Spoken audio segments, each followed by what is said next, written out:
109 चक्र है हमारे शरीर में। उनमें से मुख्य है 12 और उनमें से भी मुख्य है 9 और उनमें से भी मुख्य 7 चक्र है। चक्र माने जहाँ नस नाड़ियाँ सब एक होती हैं वहाँ बीच में।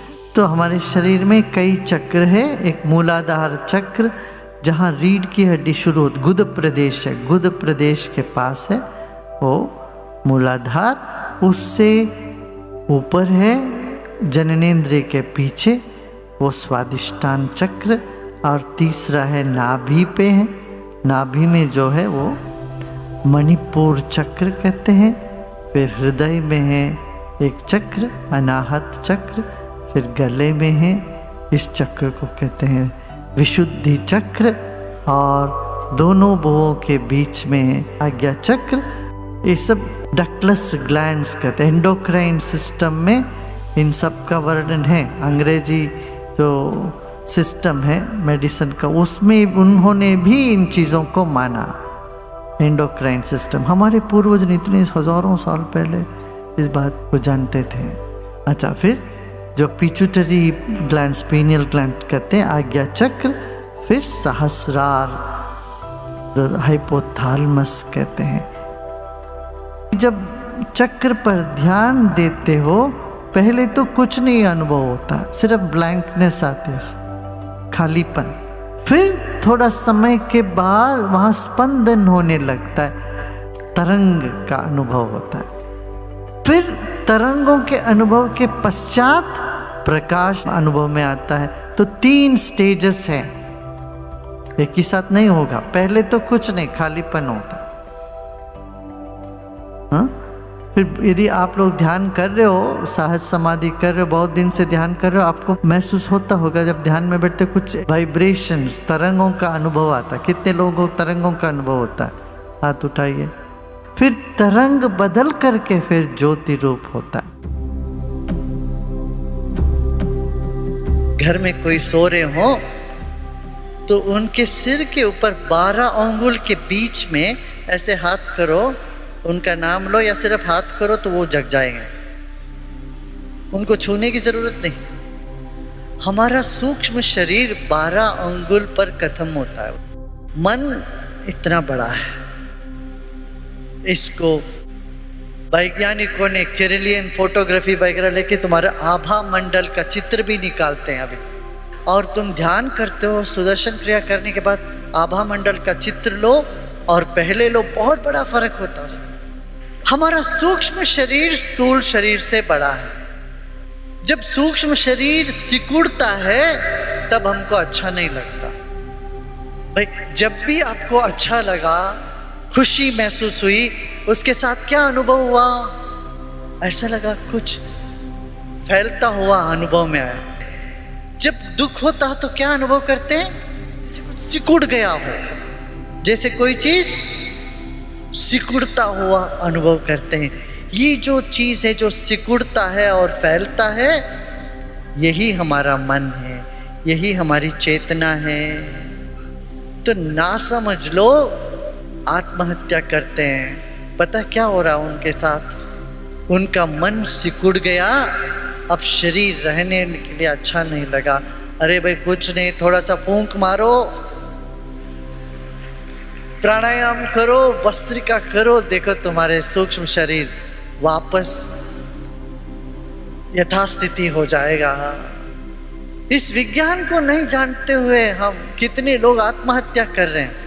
मान लो आपकी जैकेट बहुत टाइट हो तो आप उससे निकलना चाहते हो कि नहीं? आपका स्वेटर हो, शर्ट हो या कोई भी जैकेट बहुत टाइट हो तो आप क्या, अरे इससे निकलो, मुक्ति चाहिए। ऐसा ही मन सिकुड़ता है तो लगता है शरीर से हट जाओ,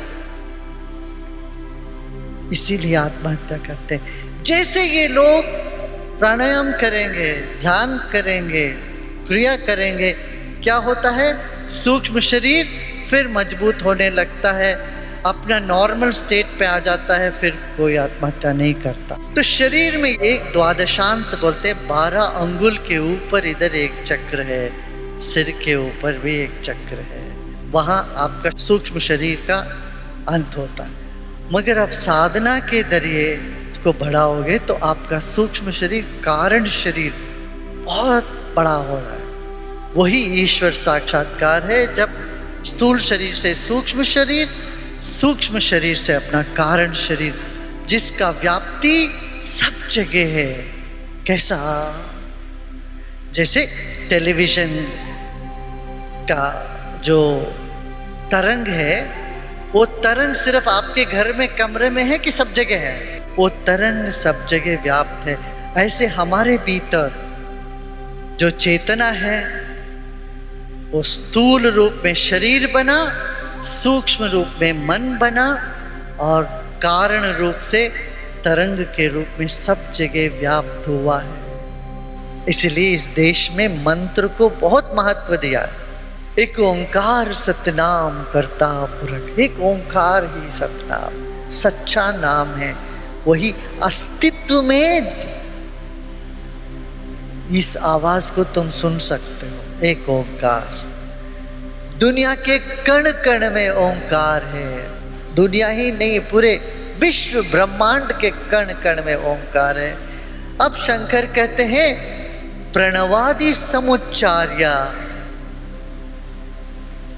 किस ओंकार का उच्चारण करो, वो करते करते करते भी तुम्हारा मन उसमें लय हो जाए तो तुम भैरव को प्राप्त करोगे, भैरव अवस्था, खाली हो जाओगे।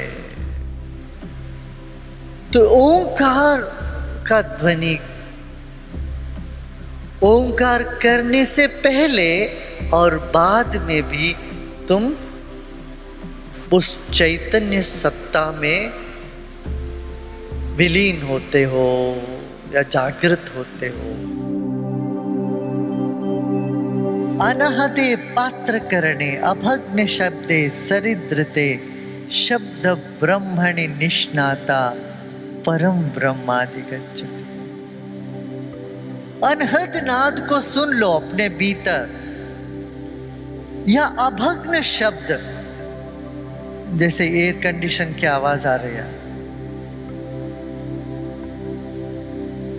एक साथ, या एक झरना, पानी की झरने का आवाज सुनते सुनते सुनते सुनते तुम शांत। जब लोग आत्महत्या करने जाते हैं, जब पानी में कूदने के लिए लोग जाते हैं, कम लोग मरते हैं उसमें, पता है? वहाँ पानी के किनारे जाके बैठते ही या देखते ही कुछ मन में होने लगता है, कुछ मन शांत हो जाता है। वैसे तालाब में, नदियों में कूद के मरने वालों की संख्या बहुत कम है, पंखे में लटकर के मरने वाले ज्यादा। जल की स्रोत के पास बैठ के उसकी धारा की जो खलखल को सुनते रहो, वो खलखल की आवाज में, नीरव में तुम अपने आप को खो देते हो। उस स्थिति में तुम भैरव के करीब हो जाते हो। फिर शिव कहते हैं शब्द को सुनते सुनते सुनते फिर शब्द के परे चले जाना, कि शब्द भी कुछ समय के बाद बोझ लगता है, भारी लगती है। आप सबको लगता ही है ना, बहुत ज़्यादा लाउड स्पीकर, बहुत ज़्यादा कोई भजन करते रहे या कोई भी गाना चलता रहे, लगता कब इससे मुक्ति हो। जितने हम संवेदनशील होते हैं उतने हमको सूक्ष्म शब्द पसंद आने लगते हैं। जो कम संवेदनशील है हार्ड रॉक पसंद करते हैं, एकदम मोटा और रॉक बैंड। उससे क्या होता, हमारे शरीर के अलग अलग चक्रों पर भी इन नाद का असर होता है। बेस ऑफ द स्पाइन, पहला चक्र पर रॉक बैंड का असर होता है, इसलिए उनको अच्छा लगता है। फिर वहां से ऊपर जाएंगे, नाभि, नाभि में तंतुवाद्य का असर करता है। आप सितार बजाइए, वीणा बजाइए, या कोई मेटालिक स्क्रैच होता है ना, कहाँ आपको अनुभव होता है? कोई लोहे का कुर्सी या कुछ खींचे तो आपको उसका असर कहाँ पड़ता, बताओ? पेट में पड़ता है। नाभि से हृदय तक तंतुवाद्य का है। तंतुवाद्य माने तार से बनी हुई होती है, सितार हो, ये सब, गिटार, सितार सब इधर। फिर हृदय से लेके गले तक का असर बांसुरी की है, फ्लूट इंस्ट्रूमेंट्स का है। फिर वहां से चलोगे भ्रूमध्य में घंटी और शंख। हमारे मंदिरों में भी ऐसे ही सब रखा जाता था। सबसे बाहर बड़े बड़े नगारी, नबत्तु, ये ड्रम्स, ये सब रखते थे। उधर से नीचे जाते जाते गर्भगृह में सिर्फ घंटी होती है, छोटी सी शंख होते हैं, घंटी होती है।